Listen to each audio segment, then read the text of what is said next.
এ কেমন নিষ্ঠুরতা, এ কেমন নিষ্ঠুর বউ। চাহিদা মেটাতে স্বামী বাধ্য করায় প্রথমে ঘুমের ওষুধ খাওয়ানো হয়, পরে বালির চাপা দিয়ে নির্মমভাবে বিয়ের ৮ দিনের মাথায় স্বামীকে খুন করেছেন স্ত্রী জান্নাত আক্তার। এ ঘটনায় এলাকা জুড়ে তৈরি হয়েছে চাঞ্চল্য।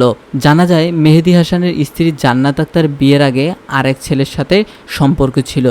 বিয়ের পর স্বামী বারবার শারীরিক সম্পর্ক করলে তা মেনে নিতে পারছিল না জান্নাত। রাতে একাধিকবার আপত্তি জানান তিনি।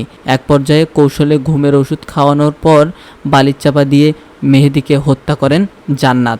ব্রাহ্মণবাড়িয়া আখাউড়া পৌর এলাকার শুক্রবার রাতে ঘটে এমন ঘটনা।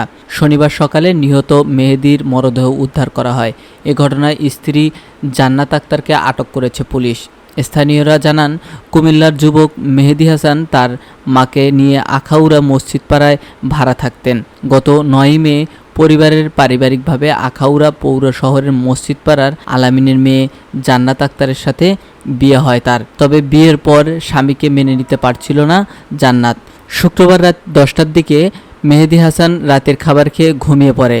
ভোররাতে স্ত্রী স্বামীর অসুস্থতার কথা বলে বাড়ি মালিককে বলেন।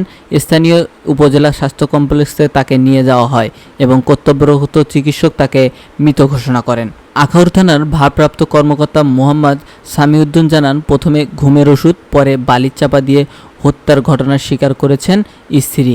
বিয়ের পর সকলেরই ইচ্ছা থাকে নতুন স্বপ্ন দেখার, কিন্তু বিয়ের ৮ দিনেই শেষ হয়ে গেল মেহেদীর স্বপ্ন। এ ঘটনায় এলাকা জুড়ে হয়েছে চাঞ্চল্যের সৃষ্টি। দ্রুত তদন্ত করে জড়িতদের শাস্তির দাবি জানিয়েছেন স্থানীয় এবং তার স্বজনরা। জিসান জনি, আওয়াজ নিউজ।